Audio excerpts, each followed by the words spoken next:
지금 만약에 집에서 먹이고 있으신 영양제라고 알고 있는 그것을 딱 뒤집어줘서 라벨이 있잖아요. 동물용 의약 외품인지 사료인지 한번 체크해보세요. 안녕하세요. 동물의사 장문홍입니다. 구독과 좋아요 부탁드립니다. 오늘은 반려동물 영양제에 대해서 얘기를 해볼 거예요.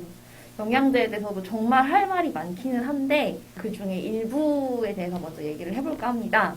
반려동물 시장이 되게 확장성이 지금 엄청 좋잖아요. 그래서 온갖 그런 용품이라던가 그런 것들이 많이 만들어져서 막 쏟아져 나오고 광고도 막 쏟아지는 시대가 됐잖아요. 옛날에 비해서 좀 그런 것들이 종류가 많아지고 다양해지면서 이제 보호자님 분들도 어떤 걸 선택을 해야 될지 되게 혼란스러운 시대가 된 것 같아요. 근데 이 시장이 너무 급격하게 커지다 보니까 정말 뭐 말도 안 되는 물건들도 막 이렇게 파는 경우가 너무 많아요, 진짜.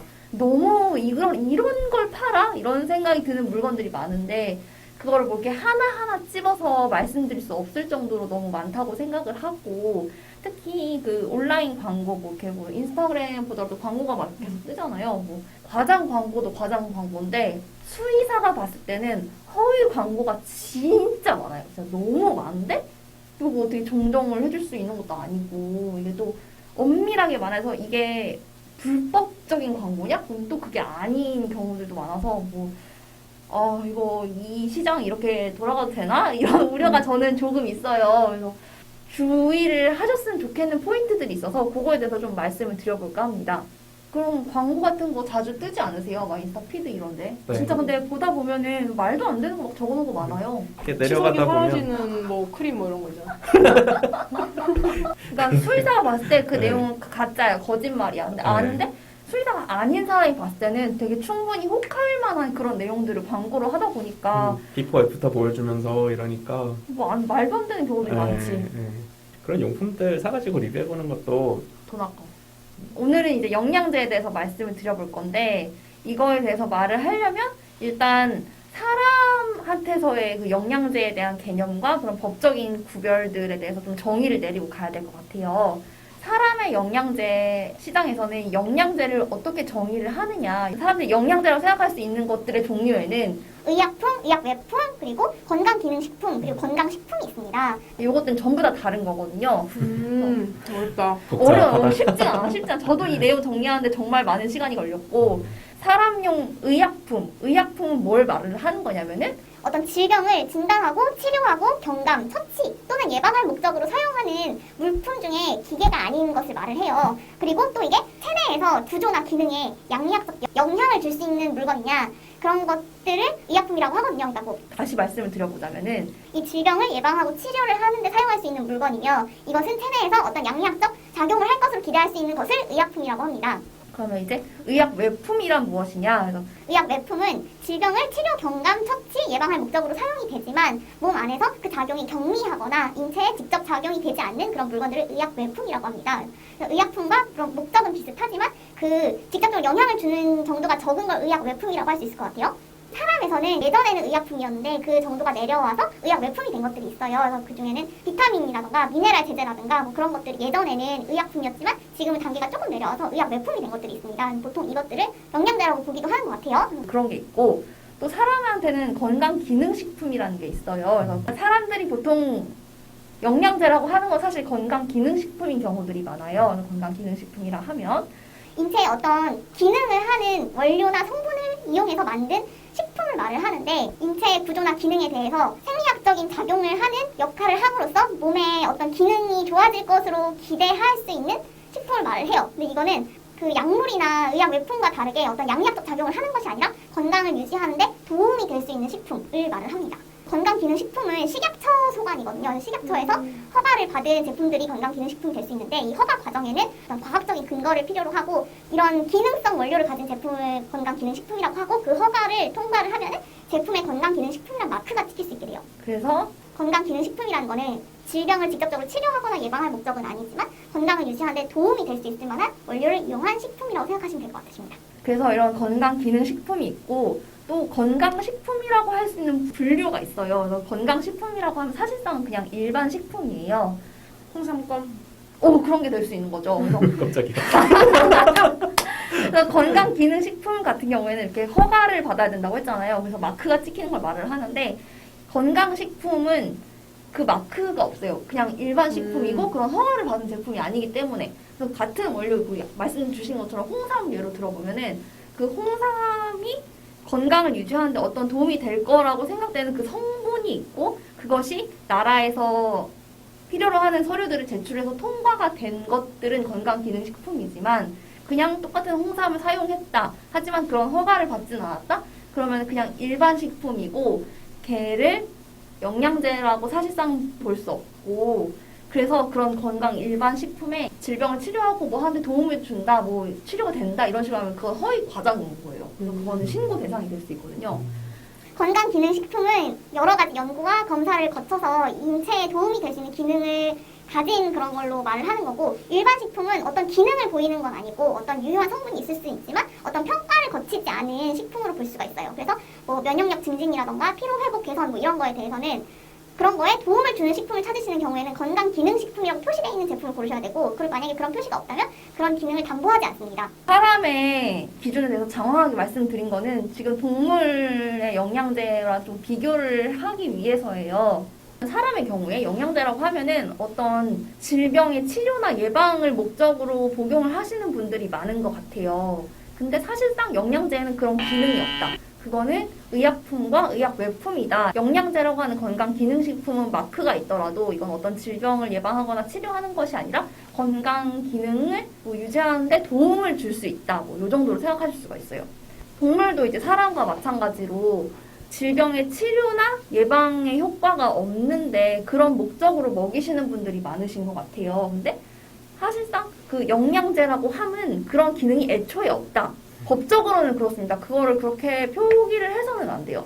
소비자를 보호하기 위해서 있는 분류하고 법이거든요. 그래서 그런 기능이 있는 그 광고 문구를 쓰고 싶으면은 동물용 의약 외품이나 의약품으로 등록하고 허가를 받아야 되는 과정을 거쳐야 되는데 정부에서 인정하지 않는 제품에 대해서 그런 식으로 광고를 하는 거는 소비자를 기만을 하는 거잖아요. 그렇죠. 네, 그래서 사실 그거를 모두가 좀 알고 있어야 되긴 해요. 맞아요. 네. 그래서 이 영상을 준비를 한 거죠. 아니면 제조하시는 분들도 모르고 그렇게 광고를 할 수가 맞아. 근데 있는데 이거 문제게 네. 사실 이런 거에 대해서 잘 모르는 사람도 되게 쉽게 물건을 만들어내는 시대이기 때문에 그래서 제조하는 업체에서 모를 수도 있기 때문에 소비자라도 알고 있어야 되니까 네. 그렇습니다. 참. 참 힘드네. 힘들죠. 추천해주는 입장이잖아요. 그렇죠. 그러면 선생님 저는 우리 애 뭐 먹일까요? 이러면 난 추천해줘야 되는데 그러면 나도 다 알고 있어야 되는 거잖아요. 근데 그렇죠. 그냥 광고하는 것만 보고 성분만 보고 믿고 이렇게 추천해주기도 힘들고. 그러니까 이게 저도 예전부터 이게 문제라고는 생각을 했었는데 이걸 좀 정리를 한번 해봐야겠다고 생각을 했지만 너무 내용이 광범위하고 해서 저도 뭐 영상 촬영하는 김에 한번 싹 정리를 해볼까 해서 이제 좀 정확하게 개념이 잡힌 경우거든요. 근데 여튼 그럼 이건 수의 선생님들한테 도움이 좀 되려나? 그럴 수도 있겠다. 또 이제 동물용 의약품과 의약 외품에 대해서 얘기를 해볼게요. 동물용 의약품은 이제 사람의 의약품과 비슷하게 어떤 질병을 진단하고 치료, 경감, 처치, 예방할 목적으로 사용하는 물건을 말을 합니다. 이것도 사람과 마찬가지로 체내에서 어떤 구조와 기능에 양리학적 영향을 줄 목적으로 사용을 하는 것을 의약품이라고 하고 의약 외품도 사람과 마찬가지로 동물에 대한 작용이 경미하거나 직접 작용하지 않는 것들을 동물 의약 외품이라고 하거든요. 어쨌든 둘 다 양리학적 작용을 하기는 하지만 의약품은 좀 더 직접적으로 작용을 하는 양리 성분을 가지고 있는 거라고 볼 수 있겠고 의약 외품은 그 정도가 좀 경미하다. 하지만 이것도 목적은 동물의 질병을 치료하고 예방하는 목적을 가진다 이렇게 볼 수가 있어요. 그런데 사람 같은 경우에는 아까 말씀드린 것처럼 건강기능식품 인증 허가가 있잖아요. 동물은 일단 그런 개념이 없어요. 그 영양제라고 알고 계시는 그것이 동물용 의약 외품일 수도 있고 사료일 수도 있어요. 이게 사료로 구분이 되거든요. 그러니까 사람의 식품 같은 거죠. 홍삼 껌 같은 거네, 그냥. 뭐 그렇죠. 지금 만약에 집에서 먹이고 있으신 영양제라고 알고 있는 그것을 딱 뒤집어져서 라벨이 있잖아요. 모든 물건들은 라벨이 붙어 있는데 동물용 의약 외품인지 사료인지 한번 체크해 보세요. 내가 지금 사료를 먹이고 있는 것이 아닌가 그걸 좀 체크해 볼 수 있겠죠? 근데 사료로 등록이 돼 있다고 이게 전부 다 나쁘다 이건 또 아니긴 해요. 동물용 의약 외품이라고 등록이 돼 있는 거는 아까 사람과 마찬가지로 서류라든가 그런 연구 검사 결과들을 제출을 해야 될 게 많아요. 이게 허가가 났을 때만 판매가 가능한 거기 때문에 좀 더 뭐 유효성이라던가 안정성 면에서는 좀 더 신뢰가 가는 거라고 할 수 있겠고, 또 이 제품을 봤을 때 표기를 필수로 해야 되는 사항들이 있어요. 그 제품에 뭐 저장 방법, 휴약 기간, 금기 사항, 주의 사항, 부작용 뭐 이런 것들이 동물용 의약 외품에는 적혀져 있고요.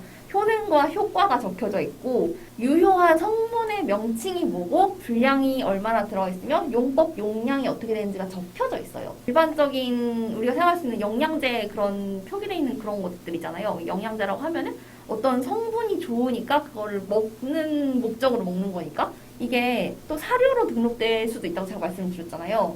일단은 사료를 허가를 받는 거는 동물용 의약 외품보다 훨씬 쉬운 편이에요. 어떤 성분에 대한 인증을 받지 않아도 되기 때문에. 사료 같은 경우는 사실 먹을 수 있는 성분이면은 그냥 신고해서 판매를 할 수는 있는 거거든요. 그러니까 네. 어떤 효능과 효과에 대한 보장을 나라가 해주지 않는다는 거예요. 그렇죠. 그런 허가를 받을 필요도 없고. 하지만 그걸 영양제로 판다. 보통 그 영양제라고 파는 것들을 보조사료라고 등록이 돼 있을 거예요. 그 제품 봐도 보조사료라고 적혀 있는 경우가 많고, 보조사료라고 하면은 그 범위가 또 되게 넓은데, 뭐 결착제, 유화제, 보존제, 아미노산제, 뭐 비타민제, 효소제, 미생물제, 뭐 향미제, 뭐 추출제, 올리고당, 기타 혼합제 엄청 많아요. 뭐 되게 다양한 걸 보조사료라고 하고, 우리가 생각하는 그 사료의 원료들 있잖아요. 그걸 이제 단미사료라고 하는데, 최종적으로 판매가 되는 거는 배합사료라고 해서 단미사료랑 보조사료 섞은 거를 배합사료라고 해서 우리가 그걸 사서 애들 주식으로 먹이는 거예요. 이것처럼 보조사료는 그 주사료에 첨가되는 첨가물을 보통 말을 하는 거거든요. 먹이시는 영양제가 보조사료로 아마 표기가 되어 있을 가능성이 높다. 얘는 사료기 때문에 그냥 사료관리법에 의한 품질 표시만 해주면 돼요. 이 사료의 원료가 뭐냐, 사료의 용도가 뭐냐, 뭐 중량이 얼마나 되냐, 그 동물용 의약 외품이랑 좀 결이 많이 다르죠. 얘는 사료니까. 이렇게 크게 생각을 하면은 사료는 먹어도 안전한지가 그 확보가 된 제품이고, 그리고 동물용 의약 외품이나 동물용 의약품 같은 경우는 이제 이게 효능 효과가 있는지, 그렇죠. 의학적으로 증빙이 된 내용인지. 지금 문제가 되는 상황은 그 마치 의학적인 효능이 있는 것처럼 그렇죠. 사료를 판매를 하는 게 문제가 되는 거죠. 그래서 그 동물용 의약 외품에는 동물용 의약 외품이라고 적혀 있어요. 사료로 판매하는 거는 동물용 의약 외품이랑 표기를 할 수가 없는데, 특히나 거기에는 효능과 효과와 유효 성분과 뭐 그런 용법 용량에 대한 안내가 없어요. 근데 생각을 해보면은 영양제로 파는 건데 이거에 대한 효능과 뭐 용법과 유효 성분이 뭔지 뭐 얼마나 들었는지에 대한 표기가 없는 것이 맞는가? 저는 그런 생각이 좀 들거든요. 그렇다면 사료로 등록되어 있는 제품이 무조건 나쁜 건가? 이렇게 생각하실 수도 있겠는데 또 그런 건 또 아니에요. 동물병원에서도 이제 치료에 대한 보조적 효과를 위해서 같이 그런 보조제가 처방이 되는 경우들이 많은데, 병원에서 즐겨 사용하는 그런 어떤 회사에 게 있거든요. 그거는 생산 과정과 원료와 그 어떤 이 보조제가 가지고 있는 잠재적인 효과 같은 거에 대해서 수의사들의 신뢰가 있는 제품이라서 병원에서 되게 많이 사용하긴 하는데, 저는 근데 그게 사료로 등록돼 있을지 몰랐는데 확인해보니까 사료더라고요. 이번에 그러니까 좀 하다 보니까. 그게 네. 사료라고 등록돼 있다고 무조건 나쁘다는 게 아니라 그 중에서도 신뢰가 갈 수 있는 제품도 있는데, 그러면 이걸 보호자가 어떻게 알 것이냐 이런 궁금증이 드실 수 있죠. 그럼 뭘 먹여야 될까? 아까 말씀드린 것처럼 인터넷에 그런 게 너무 많아요. 근데 너무 많은데 정말 말도 안 되는 것도 너무 많거든요. 그래서 거기서 보고 고르시는 것보다는 진짜 얘가 보조제, 영양제가 필요한 상황이다. 이게 또 수의사랑 견해가 다르실 수 있어요. 수의사가 생각하기에는 어떤 질병 상태에 있고 얘가 더 좋은 상태로 되기 위해서는 약물 치료에 플러스 알파로 보조제를 먹는다거나 아니면 뭐 약물 치료까지 하기에는 조금 경미한데 그래도 이 성분이 조금 추가되면 좋겠다라고 생각을 해서 보조제가 처방이 되기도 하잖아요. 근데 보호자분들은 애가 지금 아무런 이상이 없지만 어떤 질병을 예방하는 목적으로 영양제를 먹여하고 싶으신 것 같아. 사실 그럴 필요는 없거든요. 어차피 예방 효과가 없으니까. 어차피 예방 효과가 없으니까. 근데 이건 동물만 그런 것이 아니라 사람도 마찬가지예요. 사람도 영양제가 예방이나 치료에 효과를 가지진 않습니다. 자, 그러면 뭘 먹어야 될까? 정말 얘가 보조제가 필요하다, 영양제가 필요한 상태다. 그럼 아마 병원에 가셨을 거예요. 그리고 진료를 받았겠죠? 약물 처방이 받을 거고, 약물 치료에 플러스 보조제를 먹을 것이냐, 먹을 거면 무엇을 먹을 것이냐, 이거는 전적으로 담당 수의사 선생님의 의견에 따라주시는 걸 추천드려요. 어떤 신체 생리적인 활동에 영향을 줄 수 있는 거면은 그 동물 개개의 특징에 맞춰서 처방이 되는 게 좋겠는데, 보조제도 좀 어느 정도 영향이 있을 수는 있으니까 임의로 무언가를 먹이려고 하시기보다는 아기를 직접 진료본 담당 선생님의 말씀에 따라주시는 게 좋겠다. 내가 이걸 진짜 너무 먹이고 싶다. 그 관절 보조제를 먹일 건데 내가 이런 걸 먹이고 싶은데 이거 먹여도 되는지 뭐 캡처해서 이거 먹여도 되냐 진료 볼 때 물어보신다거나. 그렇게 하실 수 있죠. 그러면은 이제 내가 지금 나가는 약이랑 겹치거나 그럴 수도 있으니까 그쵸. 그러면 안 먹이셔도 된다라고 할 수도 있고 먹이시면 좋다라고 할 수도 있고. 그렇게 할 수 있어요. 막상 이 성분을 보면 중복된 항목들이 되게 많아요. 괜히 그 중복된 항목을 여러 개 겹쳐 먹을 필요는 전혀 없으니까 장생님 말씀하신 대로 좀 선생님한테 확인을 받고 좀 걸러서 먹이시는 게 좋겠고, 반복해서 주지를 드리는 거는 그 영양제라고 알고 있으신 그것은 질병의 치료나 예방에 기능이 없습니다. 그래서 아기가 뭔가 문제가 있어, 이상이 있는 상태야, 뭐 다리를 절고 있다거나 아니면 조금 호흡이 나쁘다거나 뭐 그런 상태인데, 이때 영양제를 먹이시는 걸로는 해결이 안 돼요. 그러니까 문제를 보이고 있는 상황에는 약물 치료가 필요한 겁니다. 그래서 그런 상황에는 병원에 내원을 하시는 게 맞고, 보조제는 그의 부차적인 것이다. 그러면은 제가 생각했을 때 그 영양제라고 알고 있으신 그것을 급여하는 게 정말 필요 없는 상황이 무엇이냐. 특히 막 펫샵에서 그런 말 되게 많이 하는 것 같은데, 멀쩡한 애기가 뭐 펫샵에서 이제 막 왔는데 사료에 영양제 뿌려주라고 했다고, 뭐 이렇게 뿌려 먹여야 된다, 이런 말씀을 하면서 데려오는 경우가 진짜 많아요. 근데 정말 필요가 없다. 일단 어린 애기가 영양제가 필요한 상태라고 보기가 조금 어렵잖아요. 그 사료가 멀쩡하고 적당히 괜찮은 사료라면은 애기한테 필요한 영양분은 사료로 충당이 될 것인데, 얘가 지금 이 보조제를 뿌려야만 문제가 발생하지 않는 상황이라고 하면은 역으로 말하면 걔한테 지금 문제가 있는 상황이라는 거거든요. 근데 애기가 뭐 별다른 이상이 없다. 그렇다면 그 영양제라고 하는 그것을 뿌려주지 않아도 아무런 문제가 발생하지 않을 것이다. 아, 선생님, 이제 우리 애 건강 챙겨주고 싶어서 영양제 뭐 먹여보고 싶은데 이런 거 먹으면 되냐라고 말씀을 주시는 분들이 계신데, 저는 얘가 아무런 문제가 없는 상황이라면은 굳이 뭘 먹지 않아도 전혀 문제가 없다라고 말할 수 있을 것 같고, 특히나 기저 질환도 전혀 없고 젊고 건강하다, 아무런 증상이 없다. 그렇다면 더더욱 그렇고, 근데 이제 뭐 노령이라든가 그런 좀 얘기가 다를 수 있죠. 기저질환이 있을 수 있는데 아직 발견이 안 된 걸 수 있으니까 그건 좀 다르긴 한데, 지금 당장 아무런 문제가 없다. 근데 어떤 예방을 위해서, 어떤 질병 예방을 위해서, 특히 막 슬개골 탈구 예방을 위해서 나 이게 너무 싫어. 예방은 안 돼도 슬개골 탈구가 있어서 그쵸. 계속 관절염이 나타날 수 있거나 다리를 아파하는 아이들이면은 관절 보조제는 도움이 되죠. 그쵸. 그러니까 이거 같은 경우에는 이미 문제가 발생했고 치료가 같이 병행이 되고 있을 거예요. 그래서 경미한 염증 반응이 아직 있을 수 있는데 보조제를 먹으면서 그게 완화가 된다거나 그런 기대는 할 수 있어요. 근데 아무런 이상이 없어. 깨끗해. 막 하나도 안 아파. 이상이 하나도 없는데 그거 먹어서 뭘. 그거 먹으면 안 걸릴 거라는 믿음이. 그걸 파는 거지. 그걸 셀링하는 거지, 업체가. 그쵸. 그러니까 관절 보조제는 이제 나빠지는 걸 예방하는 게 아니라 지금 이제 그거에 이미 다리는 나빠졌고 나빠질 건데 그거에 동반해서 이제 관절염이 생기고 통증이나 이런 부분을 조금 완화해 줄 수 있는 역할? 그 정도 기대를 하는 게 현실적인 기대예요. 근데 그 정도 역할도 사실 없을 가능성이 높은 맞아. 게, 그 염증을 가라앉힐 수 있는 역할을 할 수 있으면은 동물용의 외품으로 등록을 할 거예요, 무조건. 오메가3도 강아지, 고양이 같은 경우에는 이 오메가3가 어디서 추출된 오메가3냐, 어떤 질병을 갖고 있기 때문에 이거를 먹어야 돼서 그 비율이 지금 이 동물한테 맞는 것이냐, 그거에 대한 고려가 같이 필요하거든요. 그래서 좋은 거라고 무작정 먹이는 거는 약간 잘못된 접근이다. 구독과 좋아요는 저희에게 큰 힘이 됩니다. 궁금하시거나 다뤘으면 하는 내용 있으시면 아래 댓글로 달아주세요. 다음에 만나요. 안녕.